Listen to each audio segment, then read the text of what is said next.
Good afternoon, dear EB school students. Already આપણે A to Z માંથી section C ની difficulty last સેશનમાં solve કરી. દેટ મીન્સ પી બ્લોક એલિમેન્ટના NEET અને એમ્સ લેવલના ક્વેશ્ચનનું ડિફિકલ્ટી આપણે લાસ્ટ સેશનમાં સોલ્વ કરી નાખી છે.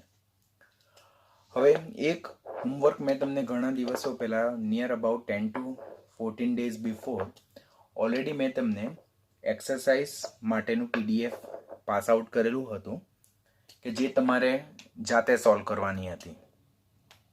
But still many students have not done the same exercise. તો હવે લાસ્ટ સેશનમાં આપણે ચેપ્ટર નંબર 11ની એક્સરસાઇઝ સોલ્વ કરશું. જ્યારે પણ એક્સરસાઇઝ સોલ્વ કરશું ત્યારે તમારે તમારી સામે ટેક્સ્ટબુક રાખવાની છે અને એક્સરસાઇઝ ટેક્સ્ટબુકનું પેજ નંબર 323 ઓપન રાખવાનું અને એમાંથી એક્સરસાઇઝ જોતા જવાનું અને સાથે સાથે સોલ્યુશનને રિફર કરતા જવાનું. એક્સરસાઇઝ નંબર 11.1 નીચે દર્શાવેલા તત્વોની ઓક્સિડેશન અવસ્થામાં જોવા મળતી ભિન્નતાની પેટર્ન ચર્ચા કરો. હું આ ટેક્સ્ટબુકની એક્સરસાઇઝ રીડ કરું છું. તમારે તમારી સામે તમારી ટેક્સ્ટબુક રાખવાની અને એમાંથી એક્સરસાઇઝને રિફર કરવાની. તેમાં પહેલો ટ્રેન્ડ એમણે પૂછેલું છે બોરોનથી થેલિયમ તરફ અને સેકન્ડ ટ્રેન્ડ પૂછ્યો છે કાર્બનથી લેડ તરફ. આપણે નીટ અને એમ્સના ક્વેશ્ચન સોલ્વ કર્યા તો તેમાંથી આ બંને ક્વેશ્ચન મોસ્ટ ઇમ્પોર્ટન્ટ ક્વેશ્ચન હતા. એના બેઝ પરથી 3 થી 4 ક્વેશ્ચન પ્રીવિયસ યરની નીટ અને એમ્સ લેવલની એક્ઝામમાં રિપીટ થયેલા છે. સેમ કન્સેપ્ટ પરથી ડિફરન્ટ ક્વેશ્ચન પ્રોડ્યુસ થયેલા હતા. પહેલું, સમૂહ 13નું પ્રથમ તત્વ બોરોન અને એલ્યુમિનિયમ જે છે તો તેઓ ફક્ત +3 ઓક્સિડેશન અવસ્થા દર્શાવતા હતા. શા માટે ફક્ત 3 ઓક્સિડેશન અવસ્થા? તો પહેલાં તો તેમની બાહ્યતમ કક્ષાની ઇલેક્ટ્રોનીય સંરચના એટલે 13મા સમૂહના તત્વોની બાહ્યતમ કક્ષાની ઇલેક્ટ્રોનીય સંરચના NH2NP1 છે. માટે how many electrons can be participate, maximum how many electrons can be participate in bond formation process? તો maximum 3 electron will be take part in bond formation process.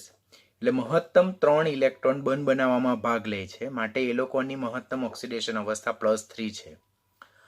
પરંતુ તેમની પાસે ડી અને અથવા એફ ઇલેક્ટ્રોનના અભાવને કારણે તેઓ નિષ્ક્રિય યુગ્મ અસર દર્શાવતા નથી. માટે તેઓ +1 ઓક્સિડેશન અવસ્થા દર્શાવતા નથી. હવે EIEEEની એક એક્ઝામમાં આના રિલેટેડ ક્વેશ્ચન પૂછાયેલો હતો. એક ઓપ્શન એલ્યુમિનિયમ, ગેલિયમ, ઇન્ડિયમ અને થેલિયમ 4 ઓપ્શન હતા. તેમાંથી કયું તત્વ +1 ઓક્સિડેશન અવસ્થા દર્શાવતું નથી એવો ક્વેશ્ચન પૂછાયેલો હતો. ડેફિનેટલી એલ્યુમિનિયમ, કારણ કે એની પાસે ડી કક્ષક તો છે પરંતુ એ ઇલેક્ટ્રોનથી ભરાયેલી નથી. પરિણામે નિષ્ક્રિય યુગ્મ અસર દર્શાવતું નહીં હતું. જ્યારે સમૂહના અન્ય તત્વો ગેલિયમ, ઇન્ડિયમ અને થેલિયમ એ +3 અને +1 બંને પ્રકારની ઓક્સિડેશન અવસ્થા દર્શાવે. અને +1 ઓક્સિડેશન અવસ્થા શા માટે દર્શાવે? તો that's due to inert pair effect, નિષ્ક્રિય યુગ્મ અસરને લીધે. અને આ નિષ્ક્રિય યુગ્મ અસર શાને લીધે હોય? તો તે ડી અને એફ ઇલેક્ટ્રોનની હાજરીને કારણે. તે નિર્બળ સ્ક્રીનિંગ અસર છે, તેને કારણે નિષ્ક્રિય યુગ્મ અસર જોવા મળે. આમ બોરોન અને એલ્યુમિનિયમ +3 ઓક્સિડેશન અવસ્થા દર્શાવે. ગેલિયમ, ઇન્ડિયમ અને થેલિયમ +1 અને +3 ઓક્સિડેશન અવસ્થા દર્શાવે. +1 ઓક્સિડેશન અવસ્થા નિષ્ક્રિય યુગ્મ અસરને કારણે, ડી અને અથવા એફ કક્ષકની નિર્બળ સ્ક્રીનિંગની અસરને કારણે. જેમ ગેલિયમથી થેલિયમ તરફ જઈએ તેમ +3 ઓક્સિડેશન અવસ્થાની સ્થાયીતા ક્રમશઃ ઘટતી જાય અને +1 ઓક્સિડેશન અવસ્થાની સ્થાયીતા ક્રમશઃ વધતી જાય. ઇમ્પોર્ટન્ટ વન છે, ખાસ ધ્યાનથી રાખજો. માટે +1નો જો ટ્રેન્ડ જોઈએ તો Ga+ is less than In+ is less than Tl+. એટલે થેલિયમની +1 ઓક્સિડેશન અવસ્થા સૌથી વધારે સ્થાયી, જ્યારે +3 ઓક્સિડેશન અવસ્થા એ ગેલિયમ, ઇન્ડિયમ અને થેલિયમમાં તેમાં ગેલિયમની +3 ઓક્સિડેશન અવસ્થા સૌથી વધુ સ્થાયી, જ્યારે થેલિયમની +3 ઓક્સિડેશન અવસ્થા સૌથી ઓછી સ્થાયી હશે. પરિણામે Tl+3 જે છે તો તે હંમેશા રિડક્શન પામવાની વૃત્તિ ધરાવશે. રિડક્શન પામવાની વૃત્તિ ધરાવે માટે એ પ્રબળ ઓક્સિડેશન કરતા તરીકે વર્તે. તો આ પ્રબળ ઓક્સિડેશન કરતા તરીકે વર્તશે. +3માં આમ જોઈએ તો બોરોનના +3 સૌથી વધુ સ્થાયી, પછી એલ્યુમિનિયમને અને પછી ગેલિયમના. તો આપણે બોરોનથી થેલિયમની વાત કરી. હવે સમૂહ 14ના તત્વોની વાત કરીએ તો કાર્બન અને સિલિકોન 13મા સમૂહની જેમ ફક્ત +4 ઓક્સિડેશન અવસ્થા દર્શાવે. શા માટે? બાહ્યતમ 14માં સમૂહના તત્વોની બાહ્યતમ કક્ષાની ઇલેક્ટ્રોનની સંરચના NH2 છે. બાહ્યતમ કક્ષામાં મેક્સિમમ 4 ઇલેક્ટ્રોન છે. મેક્સિમમ 4 ઇલેક્ટ્રોન બંધ બનાવવામાં ભાગ લે માટે એ લોકો +4 ઓક્સિડેશન અવસ્થા દર્શાવે. ડી અને અથવા એફ કક્ષકની ગેરહાજરીને કારણે તે લોકો નિષ્ક્રિય યુગ્મ અસર દર્શાવતા નથી માટે એ લોકો +2 ઓક્સિડેશન અવસ્થા દર્શાવતા નથી. જ્યારે જર્મેનિયમ, ટીન અને લેડ એ +4 અને +2 બંને દર્શાવે. તેમાં +2 એ સ્થાયી ઓક્સિડેશન અવસ્થા છે, જેમ ઉપરથી નીચે તરફ જઈએ અને તે નિષ્ક્રિય યુગ્મ અસરને લીધે હોય.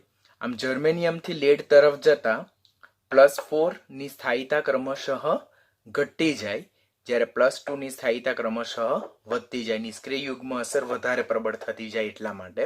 Already this all concept we already learn in detail, but just we are revising the topic because ઘણા વખત પહેલા ટોપિક ચાલેલો છે, તો તમને ફ્રેશ થઈ જશે.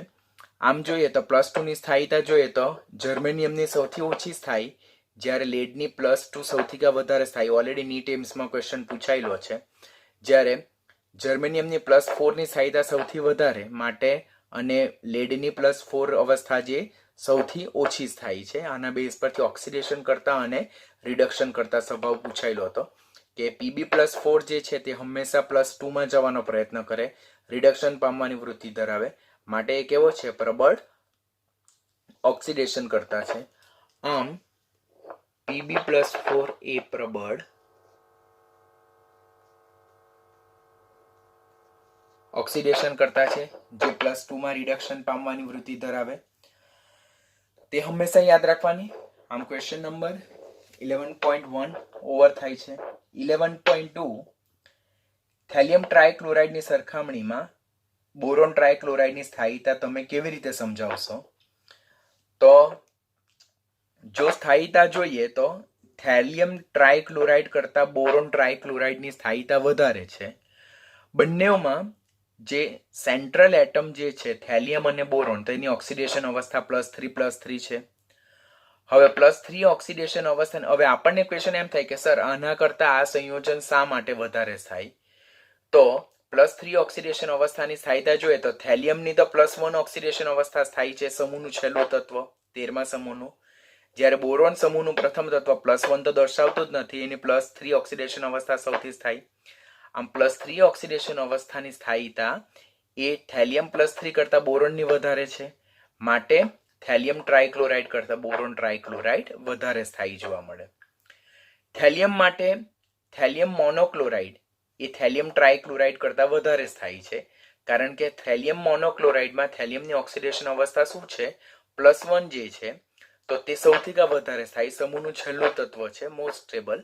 જ્યારે થેલિયમ ટ્રાયક્લોરાઇડમાં થેલિયમની ઓક્સિડેશન અવસ્થા +3 છે, જે લેસ સ્ટેબલ છે, કારણ કે નિષ્ક્રિય યુગ્મ અસરને કારણે થેલિયમની +3 ઓક્સિડેશન અવસ્થા ધરાવતા સંયોજનો સ્થાયી નથી, +1 ઓક્સિડેશન અવસ્થા ધરાવતા સંયોજનો સ્થાયી છે.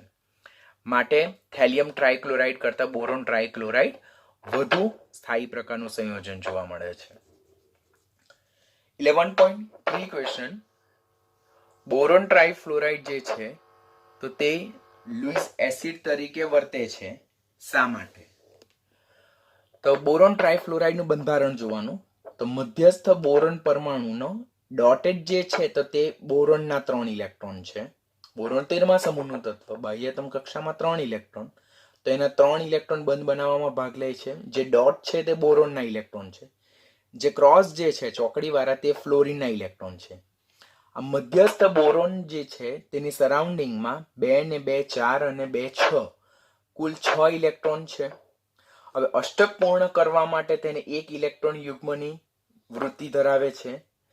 આમ બોરોન ટ્રાયફ્લોરાઇડમાં બોરોનના સરાઉન્ડિંગમાં 6 ઇલેક્ટ્રોન છે, અષ્ટક પૂર્ણ થયું નથી, અષ્ટક અપૂર્ણ છે, માટે એ ઇલેક્ટ્રોન દાતા સ્પીસીસ પાસેથી 1 ઇલેક્ટ્રોન યુગ્મ સ્વીકારવાની વૃત્તિ ધરાવે છે. માટે બોરોન ટ્રાયફ્લોરાઇડ કયા તરીકે વર્તે છે? લુઇસ એસિડ તરીકે વર્તે છે. બોરોનની જે ખાલી ટૂંપી કક્ષક છે તેમાં ઇલેક્ટ્રોન સરળતાથી સમાવેશ થઈ શકે છે. આમ બોરોન ટ્રાયફ્લોરાઇડ એ લુઇસ એસિડ તરીકે વર્તે અને એમાં સંકરણ કયા પ્રકારનું જોવા મળે? sp2 સંકરણ જોવા મળે. બોરોનના 3 ફ્લોરિન પરમાણુ સાથે 3 સહસંયોજક બંધ જોવા મળે છે. ક્વેશ્ચન નંબર 11.4 બોરોન ટ્રાયક્લોરાઇડ અને કાર્બન ટેટ્રાક્લોરાઇડ CCl4 સંયોજનોનો જો વિચાર કરીએ તો તેઓ પાણી સાથે કેવી રીતે વર્તશે તેનું વ્યાજબીપણું ડિસ્કસ કરો. હવે ધેટ મીન્સ બોરોન ટ્રાયક્લોરાઇડ BCl3 અને કાર્બન ટેટ્રાક્લોરાઇડ CCl4 તેમાંથી કોનું જળ વિભાજન શક્ય છે, કોનું જળ વિભાજન શક્ય નથી, એના રિલેટેડ આપણે ડિસ્કશન કરવાનું થાય. પહેલા આપણે લુઈસ ડોટ સ્ટ્રક્ચર જોઈએ. તો બોરોન ટ્રાયક્લોરાઇડમાં બોરોનના પોતાના 3 ઇલેક્ટ્રોન અને ક્લોરીનના એક પરમાણુનું શેરિંગ થઈને બોરોનની સરાઉન્ડિંગમાં, બોરોન જે મધ્યસ્થ પરમાણુ છે તેની સરાઉન્ડિંગમાં કુલ 6 ઇલેક્ટ્રોન છે. 1 ઇલેક્ટ્રોન યુગ્મનો અભાવ છે. માટે બોરોનની જે ખાલી, હવે આમાં બોરોનનું સંકરણ કયા પ્રકારનું જોવા મળે? sp2 પ્રકારનું સંકરણ જોવા મળે. ખાલી પડેલી જે 2p કક્ષક છે તો તેમાં બોરોન અષ્ટક પૂર્ણ કરવા માટે કોઈ ઇલેક્ટ્રોન દાતા સમૂહ પાસેથી ઇલેક્ટ્રોન યુગ્મ સ્વીકાર કરવાની વૃત્તિ ધરાવશે.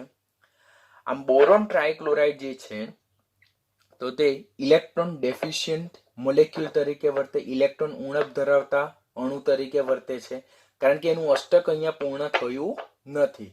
પરિણામે એ એક ઇલેક્ટ્રોન યુગ્મની ઉણપ ધરાવે છે અને જ્યારે પાણી સાથે બોરોન ટ્રાયક્લોરાઇડની પ્રક્રિયા થાય તો એ પાણી પાસેથી સહેલાઈથી એક ઇલેક્ટ્રોન યુગ્મ સ્વીકારીને લુઈસ એસિડ તરીકેનું બિહેવિયર ધરાવશે. આમ બોરોન ટ્રાયક્લોરાઇડ પાણી સાથે પ્રક્રિયા કરે ને હાઇડ્રોક્સિલ આયન જે છે OH- તેની પાસે જે ઇલેક્ટ્રોન યુગ્મ છે તે સરળતાથી સ્વીકારે, જળ વિભાજન પામે અને ઓર્થોબોરિક એસિડ આપે અને HCl મુક્ત કરે છે. આમ બોરોન ટ્રાયક્લોરાઇડમાં બોરોનનું સંકરણ sp2 જોવા મળે અને એનો આકાર કેવો છે? સમતલ્ય ત્રિકોણ. જીઓમેટ્રી એ સમતલ્ય ત્રિકોણ, ટ્રાયંગ્યુલર પ્લેનર પ્રકારની એની જીઓમેટ્રી જોવા મળે. CCl4 જોઈએ તો CCl4 એ ઇલેક્ટ્રોન પ્રિસાઇઝ મોલેક્યુલ છે. ઇલેક્ટ્રોન પ્રિસાઇઝ મોલેક્યુલ્સ એટલે શું? કે જે સંયોજનમાં મધ્યસ્થ પરમાણુની સરાઉન્ડિંગમાં અષ્ટક પૂર્ણ થઈ ગયેલું હોય, એટલે જે ઇલેક્ટ્રોન યુગ્મ દાન કરવાની કે મેળવવાની વૃત્તિ રાખતું નથી, તો તેને ઇલેક્ટ્રોન પ્રિસાઇઝ મોલેક્યુલ્સ એટલે કે પૂરતા પ્રમાણમાં ઇલેક્ટ્રોન ધરાવતો અણુ કહેવાય. કે જેમ કે જોઈએ તો કાર્બન 14મા સમૂહનું તત્વ, NH2 ઇલેક્ટ્રોનીય સંરચના, એટલે જે ડોટ સ્ટ્રક્ચર છે તે કાર્બનના પોતાના 4 ઇલેક્ટ્રોન છે. તેના સરાઉન્ડિંગમાં એણે ક્લોરીન પાસેથી એક ઇલેક્ટ્રોનની ભાગીદારી કરેલ છે. આમ CCl4માં મધ્યસ્થ કાર્બન પરમાણુ જે છે તેના સરાઉન્ડિંગમાં કુલ 8 ઇલેક્ટ્રોન છે. અષ્ટક પૂર્ણ થઈ ગયેલું છે. વધુમાં કાર્બન જે છે તો તે બીજા આવર્તનું 14મા સમૂહનું તત્વ છે, એટલે એની પાસે ખાલી 2p કક્ષક નથી, એટલે એની પાસે d કક્ષક નથી. CCl4માં કાર્બનનું સંકરણ sp3 પ્રકારનું, એટલે બધી જ p કક્ષક ઓલરેડી હાઇબ્રિડાઇઝેશનમાં ઇન્વોલ્વ થઈ ગયેલી છે. આમ કાર્બન બીજા આવર્તનું તત્વ છે, એની પાસે d કક્ષકનો અભાવ બી છે. માટે જ્યારે CCl4ની H2O સાથે પ્રક્રિયા થાય ત્યારે એનું જળ વિભાજન શક્ય થતું નથી, કારણ કે એક તો કાર્બન ટેટ્રાક્લોરાઇડમાં કાર્બનની સરાઉન્ડિંગમાં કુલ 8 ઇલેક્ટ્રોન તો ઓલરેડી સફિશિયન્ટ છે જ, માટે ઇલેક્ટ્રોન મેળવવાની કે ગુમાવવાની વૃત્તિ રાખતું નથી. વધુમાં કાર્બન બીજા આવર્તનું તત્વ, બીજા આવર્તમાં આપણને ખબર છે ડી કક્ષકનો સમાવેશ થતો નથી, માટે ઇલેક્ટ્રોન યુગ્મ સ્વીકારવાની વૃત્તિ રાખતું નથી. હવે એની જગ્યાએ જો અહીંયા સિલિકોન ટેટ્રાક્લોરાઇડ હતે તો અહીંયા સિલિકોન આપણે રાઈટ કરતે, એના સરાઉન્ડિંગમાં 8 ઇલેક્ટ્રોન છે, એટલે એ પણ ઇલેક્ટ્રોન પ્રિસાઇઝ મોલેક્યુલ તરીકે વર્તે. પરંતુ સિલિકોન ટેટ્રાક્લોરાઇડનું જળ વિભાજન થઈને આપણને SiOH4 સિલિસિક એસિડ મળે છે. That's the important. CCl4 માં કાર્બન એ આપણો ઇલેક્ટ્રોન પ્રિસાઇઝ અણુ, એટલે અષ્ટક, એના સરાઉન્ડિંગમાં 8 ઇલેક્ટ્રોન પૂર્ણ છે, પરંતુ એની પાસે ડી કક્ષકનો અભાવ હોવાને કારણે તે પાણીમાં રહેલા OH- પરમાં ઓક્સિજનના જે ઇલેક્ટ્રોન યુગ્મ છે, લોન પેર ઓફ ઇલેક્ટ્રોન, તેને સ્વીકારી શકતો નથી. અહીંયા કાર્બનની જગ્યાએ જો આપણે સિલિકોન રાઈટ કરીએ તો SiCl4માં પણ તો સિલિકોન ટેટ્રાક્લોરાઇડ બની જાય. હવે સિલિકોન ટેટ્રાક્લોરાઇડમાં અહીંયા જો સિલિકોન આપણે રાઈટ કરીએ તેના સરાઉન્ડિંગમાં 8 ઇલેક્ટ્રોન થઈ જાય, તો એ પણ જળ વિભાજન નહીં પામવું જોઈએ, પરંતુ વાસ્તવમાં સિલિકોન ટેટ્રાક્લોરાઇડ જળ વિભાજન પામીને SiOH4 સિલિસિક એસિડ આપે છે. કેમ સિલિસિક એસિડ આપે છે? બીકોઝ સિલિકોન એ ત્રીજા આવર્તનું તત્વ છે 14મા સમૂહ. એની પાસે ખાલી પડેલી ડી કક્ષક છે, 3D કક્ષક, અને એ 3D કક્ષકમાં પાણીમાં રહેલા OH માંથી ઇલેક્ટ્રોન યુગ્મનો સ્વીકાર થઈ શકે. આમ કાર્બન ટેટ્રાક્લોરાઇડનું જળ વિભાજન શક્ય નથી, પરંતુ સિલિકોન ટેટ્રાક્લોરાઇડનું જળ વિભાજન શક્ય છે. બંને જ CCl4 અને SiCl4 બંને જ ઇલેક્ટ્રોન પ્રિસાઇઝ મોલેક્યુલ હોવા છતાં પણ CCl4 નું જળ વિભાજન શક્ય નથી, જ્યારે SiCl4 નું જળ વિભાજન શક્ય છે. તો આપણે અહીંયા એક નોટ લખી દઈએ સાથે સાથે, સિલિકોન ટેટ્રાક્લોરાઇડ નું જળ વિભાજન શક્ય છે. સિલિકોન પાસે ખાલી 3D કક્ષક હોવાને કારણે. પ્રીવિયસ યરમાં જ્યારે 11th એ બોર્ડનું ચેપ્ટર હતું, 11th નો સેમિસ્ટરમાં સમાવેશ થયો, ત્યારે આ બેઝ પર ક્વેશ્ચન ખાસ કોર્નર ક્વેશ્ચનમાં ઇમ્પોર્ટન્ટ ક્વેશ્ચન તરીકે પૂછાતો હતો, તો be careful. Now question number 11.5 કે શું બોરિક એસિડ પ્રોટોનિક એસિડ છે? પહેલા તો સેમ ક્વેશ્ચન નીટમાં પૂછાઈ ચૂકેલો છે, આપણે ડિસ્કશન કરી ચૂક્યા છે, ક્વિકલી આપણે સોલ્વ કરશું. પ્રોટોનિક એસિડ એટલે શું? કે જે પાણીમાં વિયોજન પામીને આયનીકરણ પામીને પ્રોટોન મુક્ત કરે, એટલે H3O+ ઓર H+ મુક્ત કરે. પરંતુ બોરિક એસિડને જ્યારે પાણીમાં નાખવામાં આવે ત્યારે એમાંથી H3O+ મુક્ત થતો નથી. અહીંયા મેં રિએક્શન રાઇટ કરીને બતાવેલું છે, બટ અહીંયા મેં જે ફોરવર્ડ ડિરેક્શન છે તેના પર મેં ક્રોસ સાઇન મૂકેલ છે. That means this reaction is not possible at all. આમ બોરિક એસિડ પાણીમાં આયનીકરણ પામીને પ્રોટોન મુક્ત ન કરતો હોવાને કારણે તે પ્રોટોનિક એસિડ નથી. ખાસ કાળજી રાખવાનું, બોરિક એસિડ H3BO3, તમે 3 H જો એટલે તમે તરત જ એમ કહેશો હા એની પાસે તો H છે, તો સર ડેફિનેટલી H આપશે, તે પ્રોટોનિક એસિડ છે. પણ પરંતુ વાસ્તવમાં બોરિક એસિડ એ પ્રોટોનિક એસિડ નથી. જ્યારે બોરિક એસિડની પાણી સાથે પ્રક્રિયા થાય તો અહીં બોરોન જે છે, બોરોન તે લુઈસ એસિડ તરીકે વર્તે, બીકોઝ એના સરાઉન્ડિંગમાં 6 ઇલેક્ટ્રોન જ છે. અષ્ટક પૂર્ણ કરવા માટે એને 1 ઇલેક્ટ્રોન યુગ્મની જરૂર છે, માટે એ લુઈસ બેઝ પાણીના અણુ પાસેથી ઓક્સિજન પરથી 1 ઇલેક્ટ્રોન યુગ્મનો સ્વીકાર કરશે. આ હાઇડ્રેટેડ સ્પીસીસ બનશે અને એમાંથી આપણને BH4 આયન મળશે અને આ H+ મુક્ત થશે. છૂટો પડતો H+ આયન એ પાણીમાંથી છૂટો પડે છે, નહીં કે બોરિક એસિડમાંથી. માટે બોરિક એસિડ એ પ્રોટોનિક એસિડ નથી, પરંતુ જ્યારે એની પાણી સાથે પ્રક્રિયા થાય તો ત્યારે નિર્બળ લુઈસ એસિડ તરીકે, મોનોબેઝિક એસિડ તરીકે વર્તે છે. It's a weak Lewis acid having monobasic characteristic. વધુમાં BOH થ્રાઇસ ટ્રાયહાઇડ્રોક્સીબોરેન, તેમાં બોરોનની સરાઉન્ડિંગમાં 8 ઇલેક્ટ્રોન નથી, 6 ઇલેક્ટ્રોન છે, 1 ઇલેક્ટ્રોન યુગ્મની ઉણપ છે, લુઈસ એસિડ તરીકે વર્તે. એ લુઈસ બેઝ એવા સોડિયમ હાઇડ્રોક્સાઇડ સાથે પ્રક્રિયા કરે ત્યારે પણ Na+BOH4- આયન સ્પીસીસ બનાવે છે, ઓલરેડી અહીંયા મેન્શન કરેલું છે.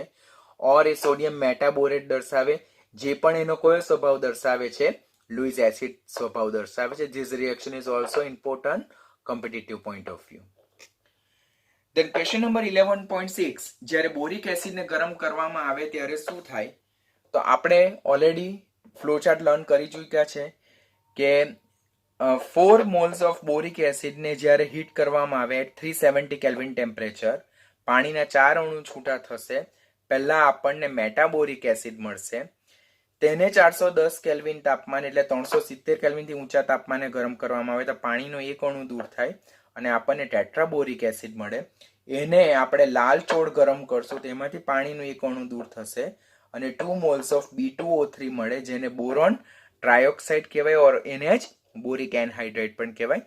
તાપમાનની અસર આપણે શેના પર? બોરિક એસિડ પર તાપમાનની અસર, તે ટોપિક આપણે બોરિક એસિડમાં ઓલરેડી ડિટેલમાં લર્ન કર્યો છે. ક્વેશ્ચન નંબર 11.7 BF3 અને BH4 માઇનસનો આકાર વર્ણવો અને આ સ્પીસીઝમાં બોરોનનું સંકરણ દર્શાવો. તો BF3 નો આકાર આવો છે, જેમાં બોરોન 3 ફ્લોરિન પરમાણુ સાથે સહસંયોજક બંધથી જોડાયેલો છે. બંધકોણ 120 ડિગ્રી છે અને આ રચના સમતલીય ત્રિકોણ જેવી છે, ટ્રાયંગ્યુલર પ્લેનર જીઓમેટ્રી છે, જેમાં બોરોનનું સંકરણ sp2 સંકરણ છે, કારણ કે એક્સાઇટેડ સ્ટેટમાં જે 2s માનો જે યુગ્મિત ઇલેક્ટ્રોન હતા તે યુગ્મીકરણ પામીને 2p માં જમ્પ કરે. આમ 2 2p ના અને 1 2s નો એ sp2 સંકરણ બનાવવામાં ભાગ લે. જ્યારે BH4 માઇનસ જે છે તો તેનું બંધારણ આ પ્રકારનું છે. ઇટ્સ અ ટેટ્રાહેડ્રલ જીઓમેટ્રી, ચતુષ્ફલકીય સંરચના છે, જેમાં બોરોન અન્ય 1 2 3 અને 4 સહસંયોજક બંધથી જોડાયેલો છે અને તેમાં બોરોનનું સંકરણ કયા પ્રકારનું જોવા મળે છે? sp3 પ્રકારનું સંકરણ જોવા મળે છે. બધા ક્વેશ્ચન ધ્યાનથી લર્ન કરવાના. આપણે ઓલરેડી આ બધા ક્વેશ્ચન પર ડિસ્કશન કરેલું છે, તો ફરીથી આપણે એક વખત ક્વિક રિવિઝન કરવાનું છે. 11.8 એલ્યુમિનિયમનો ઉભય ગુણધર્મી સ્વભાવ એટલે એમ્ફોટેરિક નેચર વિશે ડિસ્કશન કરો. આપણને ખબર છે કે એલ્યુમિનિયમ જે છે તો તે એસિડ અને બેઝ બંને તરીકે વર્તે, ઉભય ગુણધર્મી. બોરોન એ એસિડિક બિહેવિયર ધરાવે, બોરોનના ઓક્સાઇડ એસિડિક છે, અધાતુ છે. એલ્યુમિનિયમ ગેલિયમ એ ઉભય ગુણધર્મી સ્વભાવ જે એસિડ અને બેઝ બંને તરીકે વર્તે છે અને બંનેમાં દ્રાવ્ય થાય. આમ એલ્યુમિનિયમ જ્યારે એસિડ સાથે વર્તે ત્યારે પોતે બેઝ તરીકે વર્તે અને પર્ટિક્યુલર સ્પીસીઝ આપે કે એલ્યુમિનિયમની HCl સાથે પ્રક્રિયા થાય ત્યારે એલ્યુમિનિયમ ટ્રાઇક્લોરાઇડ બને અને હાઇડ્રોજન વાયુ મુક્ત થાય. એલ્યુમિનિયમ જ્યારે સલ્ફ્યુરિક એસિડ સાથે પ્રક્રિયા કરે ત્યારે એલ્યુમિનિયમ સલ્ફેટ અને ડાયહાઇડ્રોજન વાયુ મુક્ત કરે. આમ આ જે કિસ્સામાં એલ્યુમિનિયમ પોતે કયા તરીકે વર્તે છે? બેઝ તરીકે વર્તે.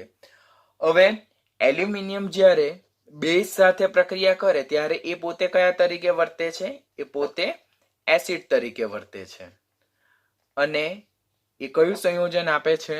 સોડિયમ ટેટ્રાહાઇડ્રોક્સો એલ્યુમિનેટ, જેમાં એલ્યુમિનિયમની ઓક્સિડેશન સ્ટેટ કયું છે? +3. હવે એલ્યુમિનિયમનો ઉભય ગુણધર્મી સ્વભાવ જે છે, હવે ઇલેક્ટ્રોન ઉણપ ધરાવતા સંયોજનો એટલે શું? જેને ઇલેક્ટ્રોન ડેફિશિયન્ટ મોલેક્યુલ્સ પણ કહેવામાં આવે. તો એની બે પ્રકારની ડેફિનેશન છે. there are two kind of condition apply for the same topic. Definition number 1, એવા સંયોજનો કે જેમાં મધ્યસ્થ પરમાણુની સંયોજકતા કક્ષામાં 8 ઇલેક્ટ્રોન કરતા ઓછા ઇલેક્ટ્રોન હોય, એટલે કે અષ્ટક અપૂર્ણ હોય, અને ત્યારે મધ્યસ્થ પરમાણુ બીજા ઇલેક્ટ્રોન દાતા પરમાણુ ઓર સમૂહ પાસેથી ઇલેક્ટ્રોન યુગ્મ સ્વીકારવાની વૃત્તિ ધરાવતું હોય, તો એવા સંયોજનને ઇલેક્ટ્રોન ડેફિશિયન્ટ મોલેક્યુલ્સ કહેવાય. કે જસ્ટ આપણે BCl3 BF3 જેવા અણુ જોયા, તો તેમાં BCl3 જે છે તો તેમાં બોરોન જે છે તેની સરાઉન્ડિંગમાં 6 ઇલેક્ટ્રોન હતા, એટલે કે એને 1 ઇલેક્ટ્રોન યુગ્મની ઉણપ હતી અષ્ટક પૂર્ણ કરવા માટે, તો ત્યારે ઇલેક્ટ્રોન યુગ્મ સ્વીકારવાની વૃત્તિ ધરાવતું હતું.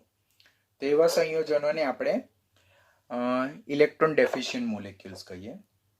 ઓર સેકન્ડ ડેફિનેશન કે જે ઘણા સ્ટુડન્ટ્સને ખ્યાલ નથી હોતી અને જેનું ડેપ્થ રીડિંગ હોય તો તે સોર્ટ આઉટ કરી શકે કે એવા ઘણા સંયોજનો પણ છે કે જેમાં મધ્યસ્થ પરમાણુની સંયોજકતા કક્ષામાં અષ્ટક પૂર્ણ થઈ ગયેલું હોય, પરંતુ તેઓ પાસે ખાલી પડેલી ડી કક્ષકને કારણે તેઓ પોતાનો સવર્ગાંક 4 થી વધારે સુધી એક્સટેન્ડ કરવાની વૃત્તિ ધરાવે, 5 સુધી 6 સુધી મેક્સિમમ. એવા સંયોજનોને પણ શું કહેવામાં આવે છે? Electron deficient molecules. You people must be careful કે ઇલેક્ટ્રોન ડેફિશિયન્ટ મોલેક્યુલ, ઇલેક્ટ્રોન ઉણપ ધરાવતા સંયોજનો એટલે શું? તો આપણને કોઈ પણ પર્સન એવું જ વિચારે કે જો સંયોજનમાં મધ્યસ્થ પરમાણુની સરાઉન્ડિંગમાં 8 ઇલેક્ટ્રોન ની હોય તો ઇલેક્ટ્રોન યુગ્મ સ્વીકારવાની વૃત્તિ ધરાવે, તો એવા સંયોજનોને ઇલેક્ટ્રોન ડેફિશિયન્ટ મોલેક્યુલ એટલે ઇલેક્ટ્રોન ઉણપ ધરાવતા સંયોજનો કહેવાય. એ વ્યાખ્યા સાચી, ટોટલી એગ્રી. પરંતુ એવા ઘણા બધા સંયોજનો પણ છે કે જેમાં મધ્યસ્થ પરમાણુની સરાઉન્ડિંગમાં 8 ઇલેક્ટ્રોન છે તો પણ એ ઇલેક્ટ્રોન યુગ્મ સ્વીકારવાની વૃત્તિ ધરાવે, એટલે કે ઇલેક્ટ્રોન ઉણપ ધરાવતા સંયોજનો તરીકે વર્તે. શા માટે? તો એવા સંયોજનોમાં જે મધ્યસ્થ પરમાણુ છે તેની પાસે ખાલી ડી કક્ષક છે, એ ત્રીજા આવર્તનું તત્વ હોય, તો ત્યારે એની ખાલી ડી કક્ષકમાં કોઈ બીજા સ્પીસીસ પાસેથી ઇલેક્ટ્રોન યુગ્મ સ્વીકારવાની વૃત્તિ ધરાવતું હોય અને પોતાનો સવર્ગાંક 4 થી વધારીને મેક્સિમમ 6 સુધી લઈ જવાની વૃત્તિ ધરાવતું હોય, તો એવા સંયોજનોને પણ શું કહેવામાં આવે? ઇલેક્ટ્રોન ઉણપ ધરાવતા સંયોજનો, જેમ કે SiCl4. આપણે અત્યારે ડિટેલમાં જોઈએ કે આપણી પાસે અહીં બે સંયોજનો છે. સંયોજન 1 BCl3. તો BCl3 લુઈસ એસિડ તરીકે વર્તે અને ઇલેક્ટ્રોન ઉણપ ધરાવતું સંયોજન તરીકે વર્તે. બરાબર? હવે શા માટે? તો બોરોન ના પોતાના 3 ઇલેક્ટ્રોન, એક ઇલેક્ટ્રોન એને ક્લોરીન સાથે શેર કર્યા, એના સરાઉન્ડિંગમાં કુલ 6 ઇલેક્ટ્રોન થયા. અષ્ટક પૂર્ણ કરવા માટે એને એક ઇલેક્ટ્રોન યુગ્મની ઉણપ છે. માટે BCl3 એ ઇલેક્ટ્રોન યુગ્મ ધરાવતું તત્વ, લુઈસ એસિડ તરીકે વર્તતું તત્વ છે. જે એમોનિયા એટલે કે ઇલેક્ટ્રોન રીચ કમ્પાઉન્ડ, જેમાં નાઇટ્રોજન પાસે એક અબંધકારક ઇલેક્ટ્રોન યુગ્મ છે, તેની સાથે જો પ્રક્રિયા કરે તો ત્યારે એ નાઇટ્રોજન થી બોરોન તરફ કોઓર્ડિનેશન બોન્ડ એટલે કે સવર્ગ સહસંયોજક બંધનું નિર્માણ કરે છે.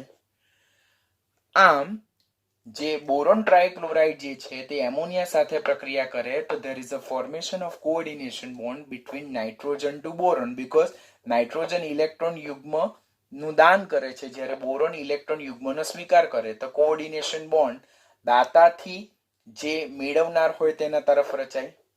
આમ બોરોન ટ્રાયક્લોરાઇડ લુઈસ એસિડ તરીકે વર્તે, જ્યારે એમોનિયા લુઈસ બેઝ તરીકે વર્તે. નીટનો ક્વેશ્ચન આ બેઝ પર ક્વેશ્ચન પૂછાય કે બોરોન ટ્રાયક્લોરાઇડની એમોનિયા સાથે પ્રક્રિયા થાય ત્યારે બોરોન ટ્રાયક્લોરાઇડ ખાલી જગ્યા તરીકે વર્તે અને એમોનિયા ખાલી જગ્યા તરીકે વર્તે. તો that you must be able to answer.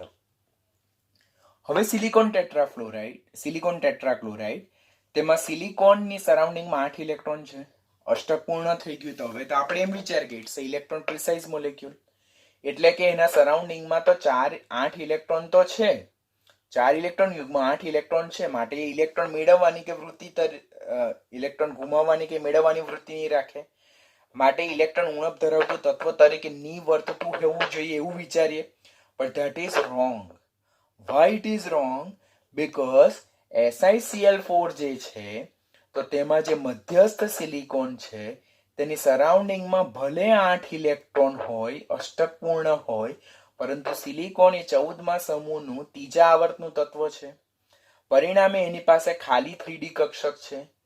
તો એ જ્યારે કોઈ એવા સ્પીસીસના સંપર્કમાં આવે કે જે એને સિલિકોનને ઇલેક્ટ્રોન યુગ્મ આપવાની વૃત્તિ રાખતું હોય, એટલે કે ઇલેક્ટ્રોન રીચ કમ્પાઉન્ડ હોય, તો ત્યારે સિલિકોન ટેટ્રાક્લોરાઇડ એ પોતાની ખાલી 3D કક્ષકમાં એના તરફથી દાન કરવામાં આવતા ઇલેક્ટ્રોન યુગ્મનો સ્વીકાર કરી શકે. આમ એ એનો સવર્ગાંક 4 થી વધારી શકે છે. આમ સિલિકોન ટેટ્રાક્લોરાઇડ એ ઇલેક્ટ્રોન ઉણપ ધરાવતા અણુ તરીકે એટલે કે લુઈસ એસિડ તરીકે વર્તવું જોઈએ, પરંતુ સિલિકોન ટેટ્રાક્લોરાઇડ એ 2 ક્લોરાઇડ આયન સ્વીકારીને SiCl6-2 સંકીર્ણ રચી શકતું નથી. બહુ કોર્નરનો ક્વેશ્ચન છે, ઘણો કોર્નરનો ક્વેશ્ચન છે, ધ્યાનથી શીખવાનું કે SiCl4 એ ઇલેક્ટ્રોન ઉણપ ધરાવતા અણુ તરીકે વર્તવું જોઈએ, બટ વાસ્તવમાં એ જ્યારે ક્લોરાઇડ આયન સાથે પ્રક્રિયા કરે તો SiCl6-2 સંકીર્ણ બનાવી શકતું નથી. એનું રીઝન શું છે કે નાના સિલિકોન પરમાણુની સરાઉન્ડિંગમાં 6 મોટા કદના ક્લોરીન પરમાણુ જે છે તે એકોમોડેટ થઈ શકતા નથી. અને બીજું, ક્લોરીનનું મોટું કદને કારણે Si પરમાણુની ડી કક્ષક અને ક્લોરીન પરમાણુના અબંધકારક ઇલેક્ટ્રોન યુગ્મ વચ્ચે પણ જે ઇન્ટરેક્શન સંમિશ્રણ થવું જોઈએ તે પણ કયા પ્રકારનું છે? નિર્બળ પ્રકારનું છે. માટે સિલિકોન ટેટ્રાક્લોરાઇડ એ 2Cl- મેળવીને SiCl6-2 સંકીર્ણ બનાવી શકતું નથી. નીટ પોઈન્ટ ઓફ વ્યૂ આ લાઈન તમારે યાદ રાખવાની રહેશે. એના વેલિડ રીઝન આ છે.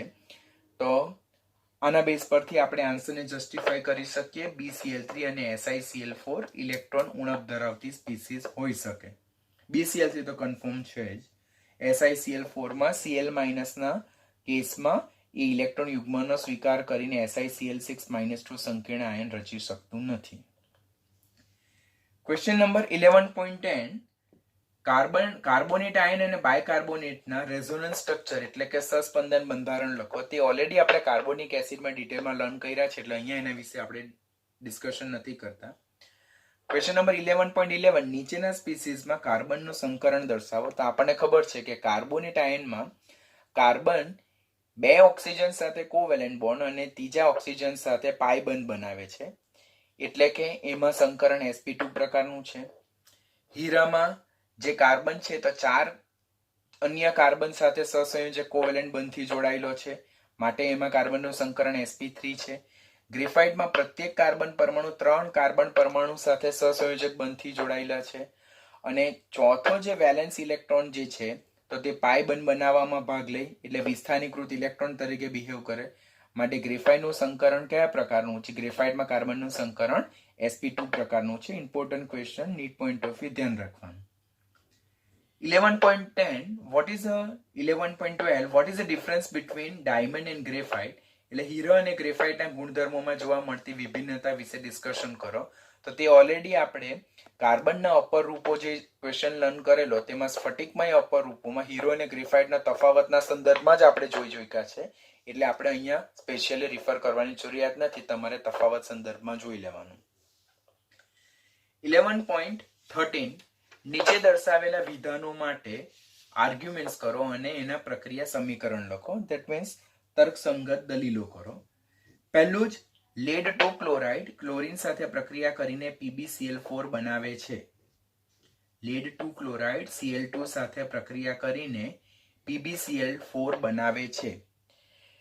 તો આપણે જોઈએ તો 11.13 ક્વેશ્ચન એ કે લેડ 2 પ્રકારની ઓક્સિડેશન અવસ્થા દર્શાવે છે. સમૂહ 14 નું તત્વ +2 અને +4 +2 ઓક્સિડેશન અવસ્થા નિષ્ક્રિય યુગ્મ અસરને કારણે. સ્થાયીતા જોઈએ તો +2 ની સ્થાયીતા એ +4 કરતા વધારે છે. That's due to inert pair effect. આપણને ખબર છે we must know about it કે લેડના +2 ઓક્સિડેશન અવસ્થા ધરાવતા સંયોજનો એ +4 ઓક્સિડેશન ધરાવતા સંયોજનો કરતા વધારે સ્થાયી છે. એટલું હોવા છતાં આપણને કન્સેપ્ટ ક્લિયર હોવા છતાં પણ આપણે ઓલવેઝ અહીંયા મિસ્ટેક કરીએ તો પણ ધેન આફ્ટર ઓલ્સો જ્યારે લેડ ડાયક્લોરાઇડની ક્લોરીન વાયુ સાથે પ્રક્રિયા થાય તો there will be formation of lead tetrachloride. એટલે કે લેડ ડાયક્લોરાઇડ એ +2 માંથી લેડ ટેટ્રાક્લોરાઇડ +4 માં કન્વર્ટ થાય. જો કોમન પર્સન હોય એના કન્સેપ્ટ બોર્ડ એને આ ટોપિકને આ રીતે લર્ન નહીં કર્યો હોય તો એવું જ વિચારે કે PbCl2 તો ઓલરેડી +2 ઓક્સિડેશન અવસ્થામાં છે, સ્થાયી ઓક્સિડેશન અવસ્થામાં છે, તો it should not be react with Cl2 and form PbCl4, but that is wrong. અહીંયા સાથે જોડાતું જે ક્લોરીન વાયુ જે છે તે પ્રબળ ઓક્સિડેશન કરતા છે. પ્રબળ ઓક્સિડેશન કરતા એટલે સમૂહ 17 ના જે તત્વો છે હેલોજન તત્વો જે છે તો તેમની ઇલેક્ટ્રોન પ્રાપ્તિ એન્થાલ્પીના મૂલ્યો વધારે ઋણ છે. એ લોકોની ઇલેક્ટ્રોન મેળવવાની પ્રબળ વૃત્તિ વધારે છે માટે એ લોકો ઇલેક્ટ્રોન મેળવીને રિડક્શન પામવાની વૃત્તિ ધરાવે પ્રબળ. માટે અહીંયા ક્લોરીન એ પ્રબળ ઓક્સિડેશન કરતા છે. તે પ્રબળ ઓક્સિડેશન કરતા હોવાને કારણે જ્યારે PbCl2 ક્લોરીન સાથે જોડાય ત્યારે ક્લોરીન એ લેડનું +2 ઓક્સિડેશન અવસ્થામાંથી +4 ઓક્સિડેશન અવસ્થામાં ઓક્સિડેશન કરશે માટે આ રિએક્શન પોસિબલ થઈ શકે છે. 11.13 માં ક્વેશ્ચન બી કે PbCl4 જે છે એટલે કે લેડ 4 ક્લોરાઇડને ગરમી પ્રત્યે વધુ અસ્થાયી છે. Why it is more sensitive towards heat? તો just only we discuss કે લેડ ટેટ્રાક્લોરાઇડ માં લેડની ઓક્સિડેશન અવસ્થા +4 છે જે અસ્થાયી ઓક્સિડેશન અવસ્થા છે. પરિણામે અસ્થાયી ઓક્સિડેશન અવસ્થાને કારણે લેડ ટેટ્રાક્લોરાઇડને જો ગરમી આપવામાં આવે તે વધુ સ્થાયી એવી +2 ઓક્સિડેશન અવસ્થા ધરાવતું લેડ ડાયક્લોરાઇડમાં રૂપાંતર પામશે અને ક્લોરીન વાયુ મુક્ત કરશે. તો reactions will be PbCl4 liquid upon heating produce more stable compound PbCl2 lead dichloride plus chlorine gas. Question 11.13c lead એક આયોડાઇડ PbI4 બનાવતો નથી. લેડના ટેટ્રાક્લોરાઇડ જોવા મળે. જે લેડના ટેટ્રા બ્રોમાઇડ છે તે અનસ્ટેબલ છે, અસ્થાયી છે, બટ લેડ ટેટ્રા આયોડાઇડ તો અસ્તિત્વ જ નહીં ધરાવે. તો એના માટેના બે મોસ્ટ ઇમ્પોર્ટન્ટ રીઝન કે that's due to strong oxidising power of Pb+4 and strong reducing power of I minus. This is I minus.